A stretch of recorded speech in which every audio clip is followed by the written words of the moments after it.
အားလုံးပဲမင်္ဂလာပါရှင်မမကမေးထားလို့ပေါ့နော်ဒီမမကကြောက်ကအစ်စ်လားရှင်ဆိုတော့လေမမဒီမှာထားလေးကဲတက်သိမ့်တဲ့တော့ခါပြတ်လိုက်မယ်နော်မမညီမလေးဆိုရင်ဒါလေးဆိုဒီနေ့မှပေါ့နော်စစ်ချက်ထုတ်ခဲ့တဲ့ဟာလေးပါရှင်ဒါလေးဆိုရင်တလင်းစိမ့်ဆက်လေးနော်ဒီမှာ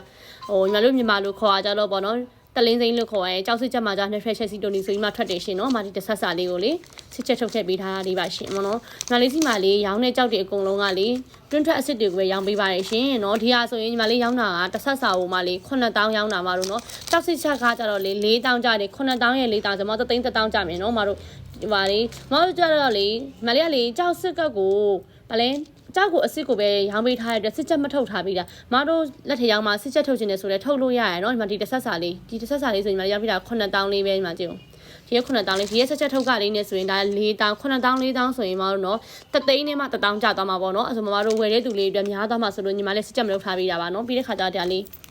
ဒီဟာလေးနော်ညီမလေးစီမှာလေးရောင်းသမျှကြောက်တဲ့အကုန်လုံးကလေအားလုံးကတွင်းထွက်အစ်စ်တွေပဲရောင်းပေးရနော်တဘောတင်းတဲ့ရန်နာစစ်ပါရှင်ဒါလေးဆိုရင်မိုးကုတ်ပဒံများလေးဒီမှာဘီဂျင်နာပါလိုက်ပြီးတော့ natural review မိုးကုတ်ဒီမှာမိုးကုတ်ပဒံများအစ်စ်ပါရှင်ဒီရဲ့အထည်လေးကကြတော့စင်ကူပါညီမလေးကအပီးသွားတာသူကလက်ဆောင်ပေးရမှာဆိုတော့စစ်ချက်လေးရောထုတ်ပေးပါဆိုထုတ်ထားပေးလိုက်ဒါလေးနော်ဒီမှာဒါလေးဒီရဲ့ပဒံများလေးဆိုလေကြောက်စစ်ချက်ထုတ်ကလေ3000ခွဲရှိရကိုမမတော့နော်အဲ့ဒါကြောင့်မို့လို့မမတို့ညီမလေးကစစ်ချက်မထုတ်ထားပေးတာပဲရှိတာနော်မမတို့လူချင်းတဲ့ပစ္စည်းလေးတွေရချင်းတဲ့ပစ္စည်းလေးတွေဆိုရင်ယုံကြည်နဲ့အပီးလို့ရပါတယ်နော်အားလုံးကိုကြတော့လေတဘောကတူနဲ့ရန်နာစစ်လေးတွေပဲရောင်းပေးပါတယ်ရှင်နော်မမတို့ရေ